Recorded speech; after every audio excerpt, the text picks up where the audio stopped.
Syrians should emigrate from their country by Tejas Gron. For over a decade, Syrians have lived in an unstable environment. They continue to persevere every day. Hundreds of thousands of people have died. Northwest Syria has been ravaged by earthquakes, and resources are hard to come by. There's no doubt that Syrians have become resilient to these unfortunate circumstances, but I believe that they've become over-resilient. According to Tomas Chamar Premuzic and Derek Lusk of the Harvard Business Review from the stimulus materials, there is no doubt that resilience is a useful and highly adaptive trait, especially in the face of traumatic events.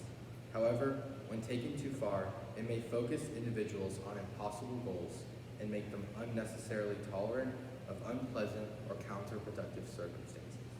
To me, this means that over-resilience can hurt future success, and that's why many Syrians have fled the country today or have become displaced inside the country. Syria remains one of the largest displacement crises in the world, and that's partly due to the Syrian civil war.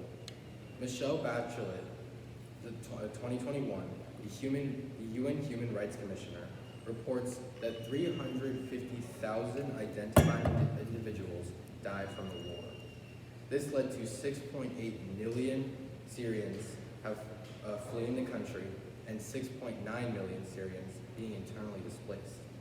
And according to Boris Chesherkov of the UN Refugee Agency, 5.2 million of those refugees live in just Turkey, Jordan, and Lebanon, and with 4 million in Turkey, all in nearby countries. But in these countries, conditions are very bad. In Turkey, they are unwanted, and they face hate crimes and are pushed back into Syria. And in Jordan and Lebanon, there are severe economic problems that also limit their future success. But being in Syria isn't much better either.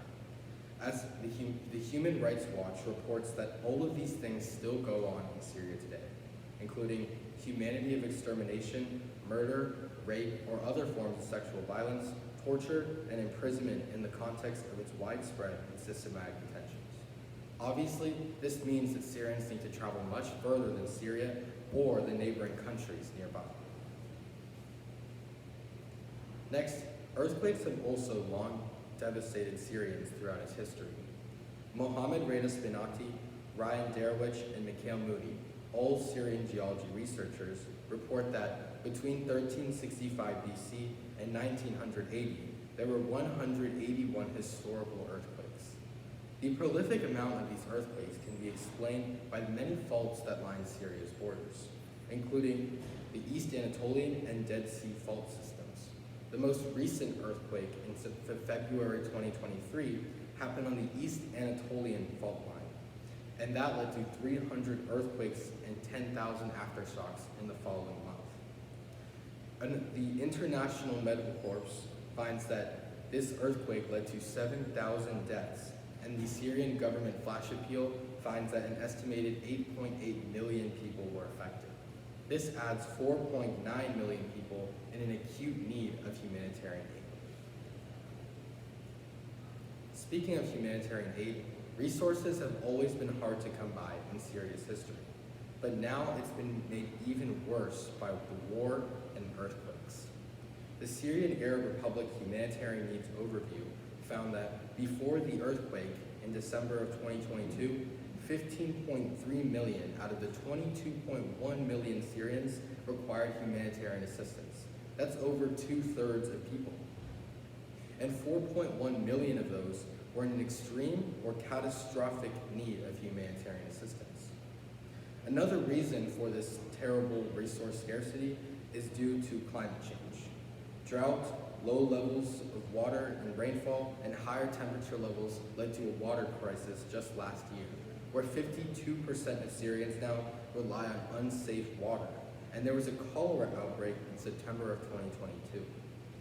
Also, there was a limited access to electricity and water in certain months. And with climate change, this leads to a lower wheat crop yields. So food prices skyrocketed with climate and correlating with inflation, as the World Bank found that between 2010 and 2020, the Syrian GDP fell by 50%. This leads to 12.1 million Syrians that are now food insecure, and and thus 85% of households reported that they were unable sufficiently or completely unable to meet their basic needs. This makes humanitarian aid crucial and essential for those caught in the war. If 85% of households can't provide basic resources for their families, it is evident that Syrians have become over-resilient. But to find this, we should look at the definition for Syrian resilience. According to CARE International, a nonprofit assisting in humanitarian crises, they describe Syrian resilience in their study by saying, their main hope is for stability in this new normal and to become less reliant on absorptive and anticipatory strategies to survive. By trying to mend the broken state of Syria, many have chose to stay or try to return to help the country, but instead they should travel to far away places like Canada or the US, where tens of thousands of Syrians live today. And the Pew Research Center finds that over 1 million Syrians today live scattered across Europe, with 500,000 of those living in just Germany. So in my mind, the only way that Syrians can have the stability they describe is by emigrating to a faraway country in search of new beginnings. Thank you. Terrific. Thanks, Tejas. So I got 2 questions for you, and then this will be a wrap. So tell me a little bit about how your research question evolved as you moved through the process, from the beginning to this final presentation. Yeah, so originally I was going to talk about both Turkey and Syria, but then I decided that the quality of life in Turkey is much better than Syria, and it would take away from some of the aspects that I was trying to talk about. Okay, terrific. And then as a follow-up to that, what are the implications of your finding more broadly?